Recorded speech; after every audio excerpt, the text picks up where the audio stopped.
Wabarakatuh. Alhamdulillah alladzi afadha ala qulubi man ahabba min ibadihi al-anwar. Wassalatu wassalamu ala qasimil asrar wa ala alihi al-athhar wa ashabihi al-abrar. Amma ba'du. Rabbi shrah li sadri wa yassir li amri wa hlul 'uqdatam min lisani yafqahu qawli.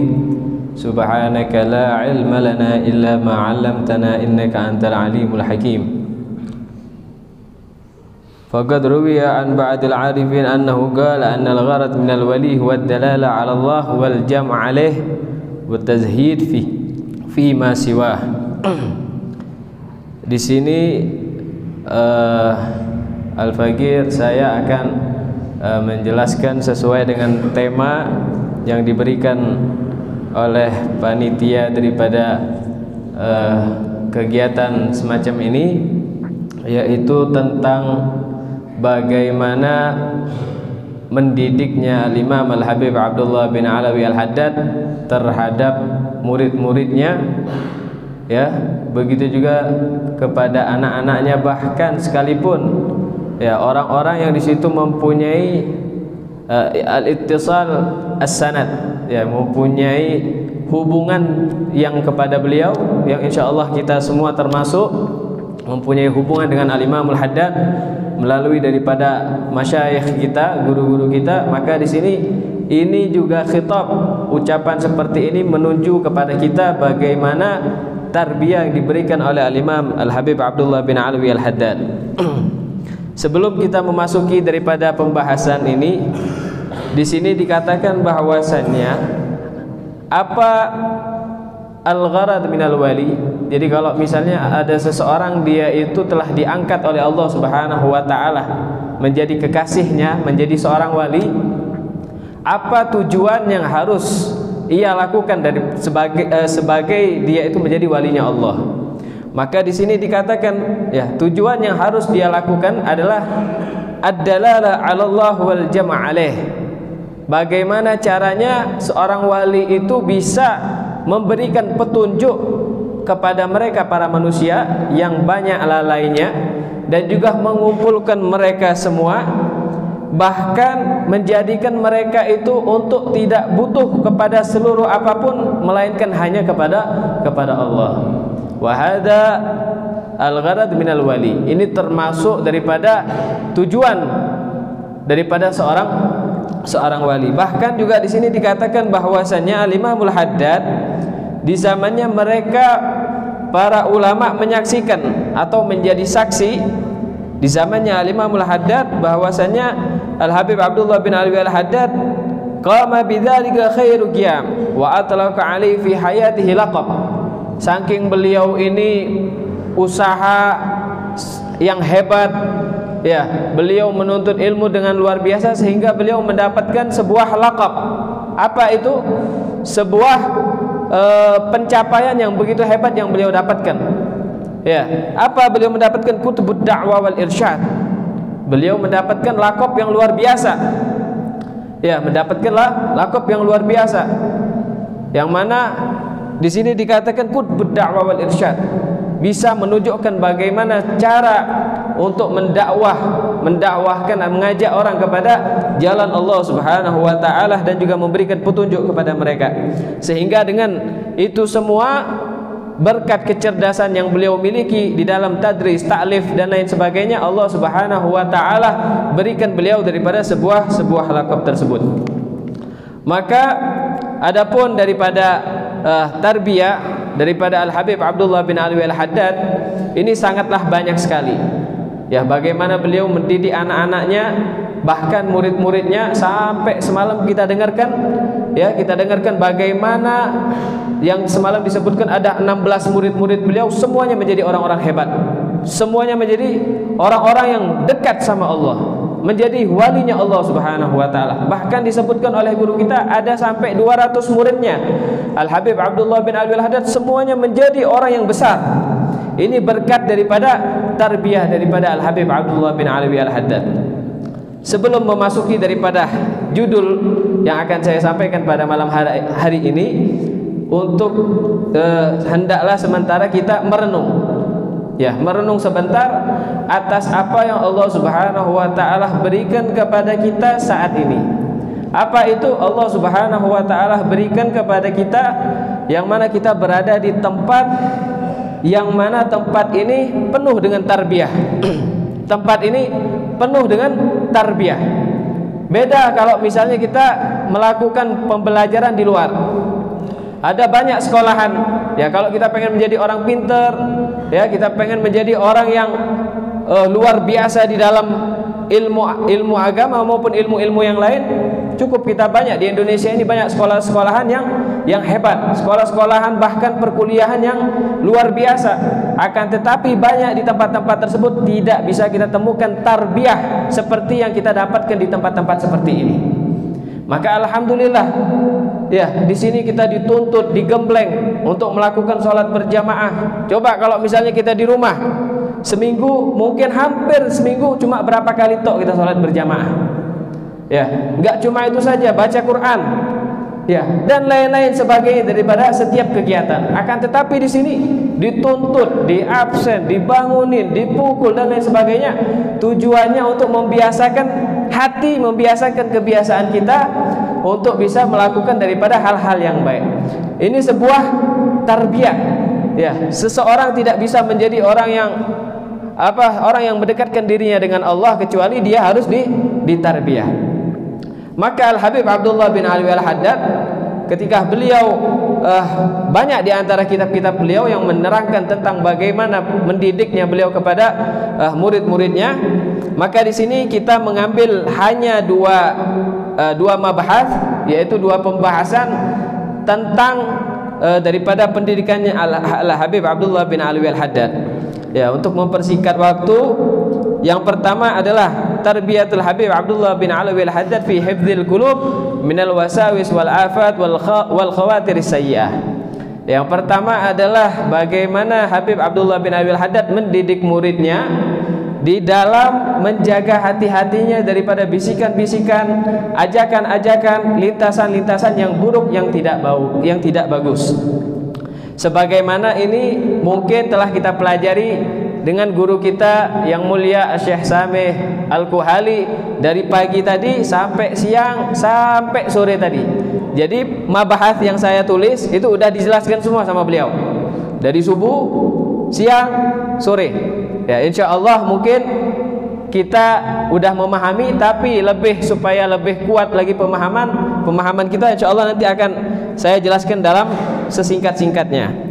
Maka di sini Al-Habib Abdullah bin Alwi Al-Haddad beliau mengatakan hendaknya bagi seorang murid, ya kalau misalnya dia pengen dianggap murid, kalau misalnya kita dengar murid ini secara umum semuanya orang yang belajar ilmu itu namanya murid. Mau belajar ilmu agama, mau belajar ilmu umum, ya ilmu kedokteran, ilmu apapun yang ingin dia pelajari, maka dia dalam statusnya adalah murid.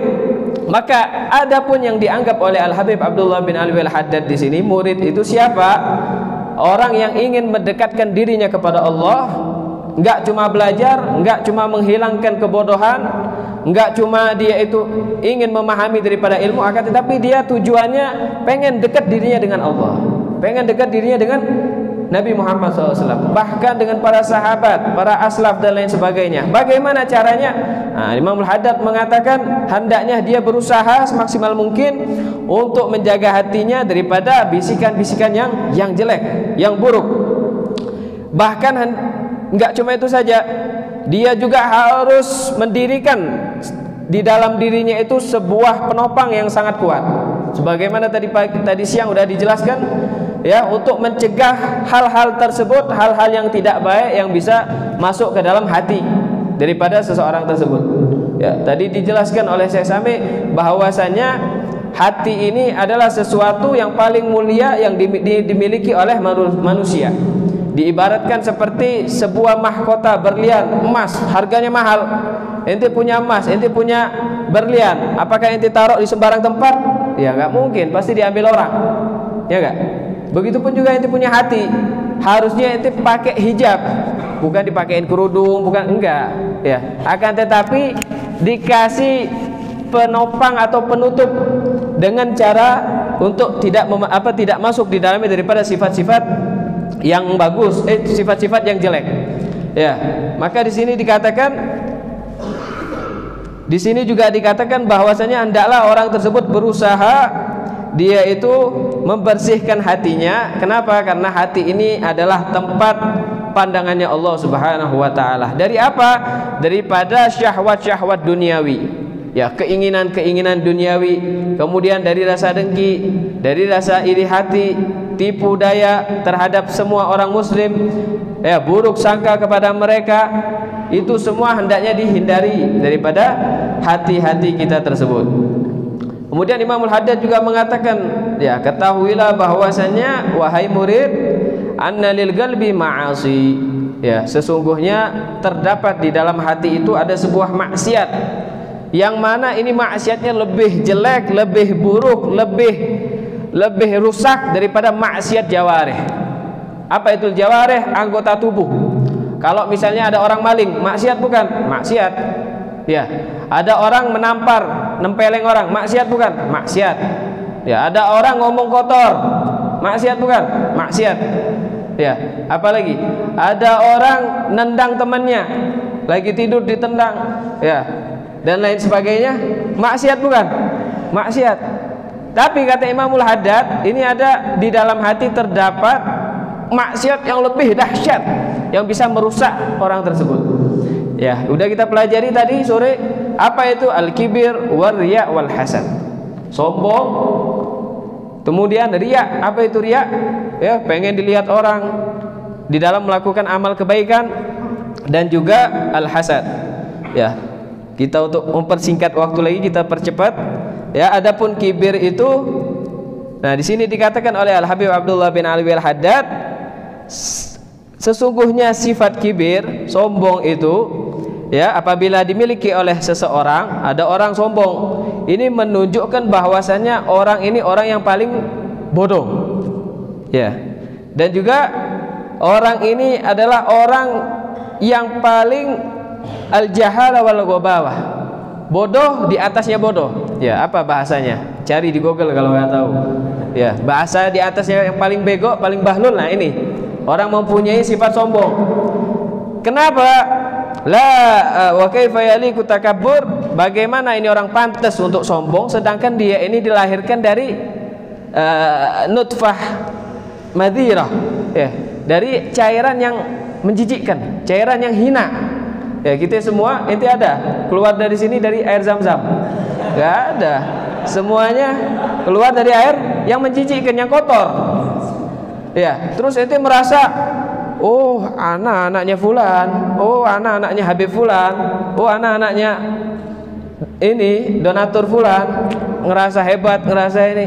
Ente lihat dulu, ente dilahirkan dari apa? Enggak cuma itu saja. Ya, dikatakan juga bahkan ketika mati pun orang tersebut akan menjadi bangkai yang menjijikkan. Ya, jadi apa yang mau disombongi dari kita semua ini? Ya, udah dilahirkan dari cairan yang hina, bahkan ketika mati pun dalam keadaan bangkai yang menjijikkan. Ya, jadi tidak pantas sama sekali kita memiliki daripada sifat-sifat sombong ini. Selanjutnya adalah sifat riya. Ya, riya udah jelas. Ya, di saat lagi sepi, ya, berat untuk melakukan amal ibadah. Ya, sholat tahajud, apalagi, ya, sholat istikharah dan lain sebagainya, berat melakukannya. Tapi kalau udah ada Habib Taufik Segaf, Syekh Sabi, Syekh Muhdar, siapa lagi tamu-tamu sini, kalau bisa 100 rakaat habis isya sholatnya. Ya, buat apa?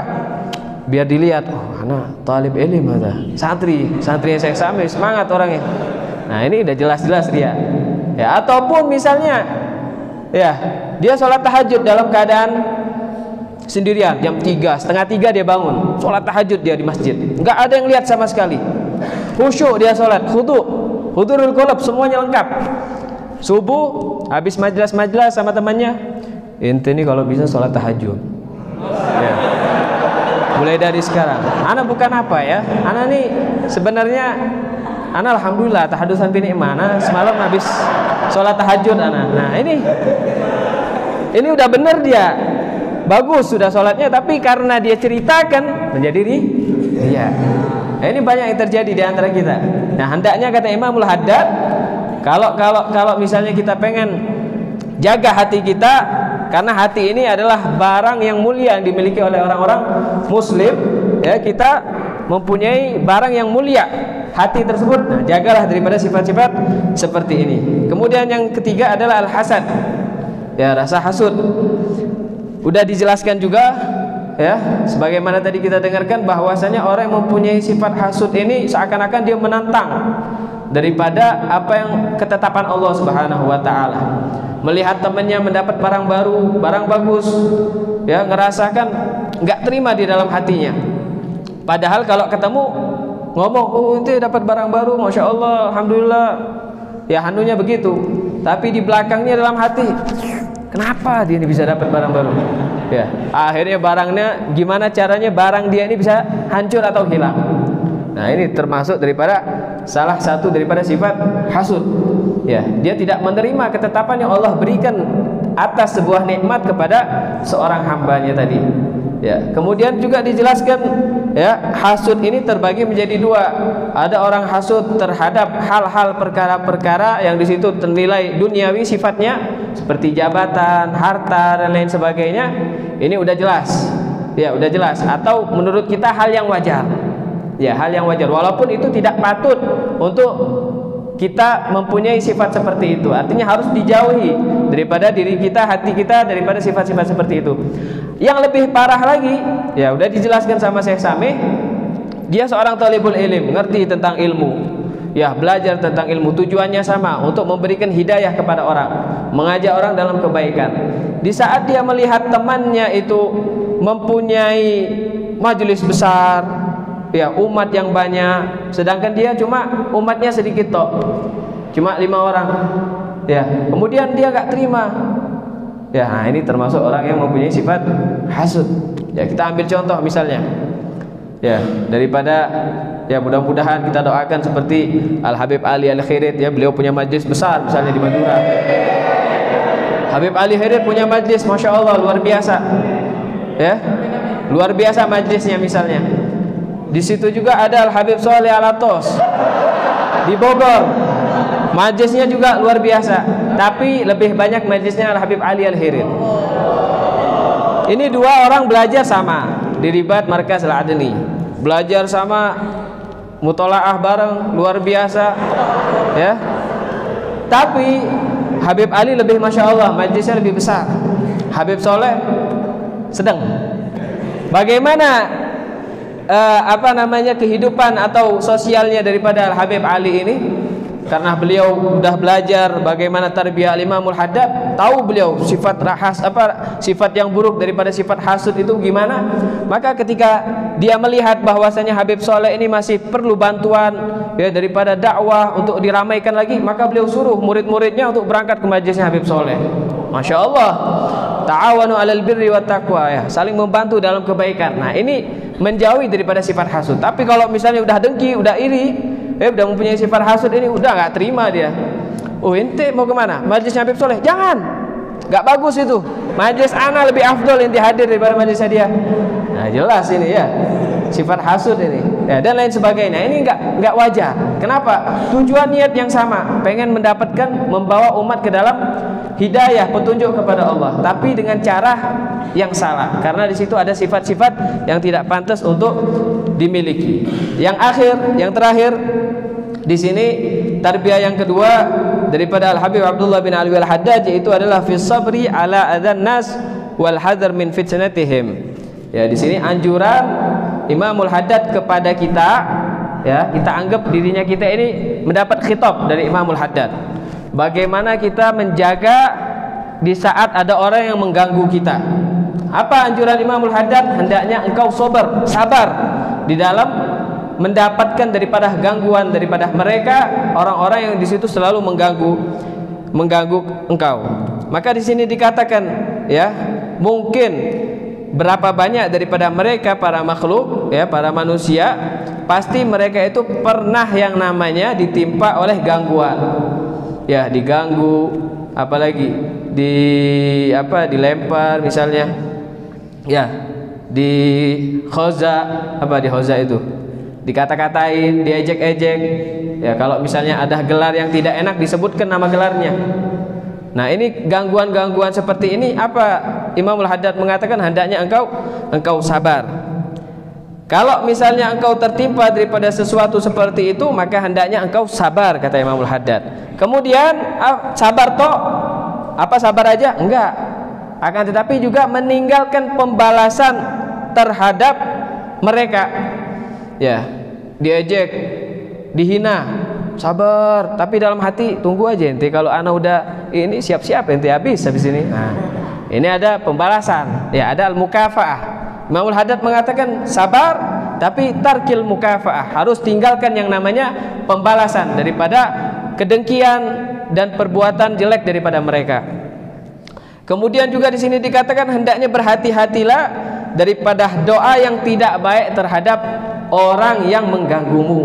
Kalau kita punya tetangga setiap hari selalu mengganggu, ya, punya tetangga setiap hari selalu mengganggu, baik dengan perkataan, dengan hal-hal yang tidak baik, ya, kita merasa terganggu dengan dia misalnya, ya, dengan ada musik-musik yang tidak enak, ya, dengan ada musik-musik yang nggak bagus misalnya. Nah, kita merasa terganggu, jangan kita doakan yang nggak baik buat dia. Ya, jangan kita doakan yang nggak baik buat dia. Dan jangan hendaknya kita mengatakan apabila dia mendapatkan musibah, kita katakan, nah ini gara-gara ente hoza'ana, gara-gara ente mengganggu ana, ente mendapatkan balasan dari Allah Subhanahu wa ta'ala. Wah, merasa hebat ente, jadi wali ente. Enggak, jangan mengatakan hal seperti itu. Ya, ini tidak patut bagi seorang yang dia itu dikatakan sebagai murid. Maka apa yang lebih afdal, yang lebih utama bagi orang yang sabar dalam keadaan diganggu, dihina dan lain sebagainya? Maka di Imamul Haddad mengatakan yang paling afdal adalah al-afu anil mu'dhi, memaafkan orang yang mengganggu kita. Enggak cuma itu, wad du'a lahu wa dzalika min akhlaqis siddiqin. Ya, didoakan yang baik. Ya, ini termasuk akhlaknya mereka, para orang-orang yang di situ mempunyai hubungan dekat dengan Allah Subhanahu wa taala. Diganggu sama teman, ya, diejek, dihina, doakan yang baik. Ya, doakan yang baik, maafkan temannya tadi. Ya, seperti Soleh Alato sering diganggu dan lain sebagainya. Ya, Masya Allah, sabir orangnya, sabar ini beliau. Tapi nggak tahu dalam hatinya ada dendam atau enggak. Ya, insya Allah nggak ada. Nah, seperti ini didoakan mungkin sama beliau nanti. Oh, mudah-mudahan yang ganggu anak rezekinya lebih banyak daripada anak. Ya, yang ganggu anak insya Allah mendapatkan ilmu yang bermanfaat dan lain sebagainya. Ya, kemudian, nah, di sini juga dikatakan oleh Imamul Haddad, adapun orang yang berpaling dari engkau, ya, baik dengan alasan apapun, dia menghindarimu, baik dengan karena engkau selalu melakukan hal-hal yang baik dan lain sebagainya, kemudian ada orang berpaling daripada engkau, maka ketahuilah, kata Imamul Haddad, ini adalah sebuah nikmat yang engkau dapatkan daripada Tuhanmu. Kenapa? Karena apabila mereka mendatangimu, mungkin mereka akan menyibukkanmu daripada ketaatanmu kepada Allah. Apabila engkau mendapatkan hal seperti itu, ya, engkau diuji dengan datangnya mereka, kemudian memberi hadiah kepada engkau, dipuji dan lain sebagainya, maka fahdhar min fitnatihim, hati-hati, ya, hati-hati daripada, ya, fitnahnya mereka. Ya, kemudian yang terakhir di sini dikatakan, ya, di sini dikatakan oleh gal ba'du salaf, wallahi ma sadaqallahu 'abdun illa ahabba an la yush'ar bimakanih. Ya, demi Allah, tidaklah seorang hamba itu, dia itu betul-betul jujur di dalam berjuang kepada Allah, kecuali dia tidak suka, tidak merasa dengan kedudukan yang dia miliki. Jadi kalau kita pengen lihat ada orang yang betul-betul benar di jalan Allah, jujur di jalan Allah Subhanahu wa taala, bagaimana dia merasakan kedudukannya. Kalau dia merasa, oh, hebat, luar biasa dan lain sebagainya, nah, ini berarti belum jujur di dalam jalan dakwanya kepada Allah Subhanahu wa taala. Begitu juga yang terakhir, gala wa gala akhir ma'arifu rajulan ahabba an ya'rifahu an-nas illa dhahaba din waftadah. Tidaklah aku melihat daripada seorang laki-laki yang dia itu cinta dikenal sama orang, senang kalau dikenal sama orang tuh, merasa hebat, ya, kecuali itu akan hilang daripada sebagian agamanya. Nah, maka mudah-mudahan dengan pelajaran yang singkat yang kita dapatkan daripada tarbiyah Imamul Haddad, kita bisa mendapatkan keberkahan dan juga mendapatkan al-madad sir daripada Imamul Haddad. Mungkin ini saja yang bisa saya sampaikan. Lebih kurang saya minta maaf ya, mungkin banyak lebihnya ini saya minta maaf. Assalamualaikum warahmatullahi wabarakatuh.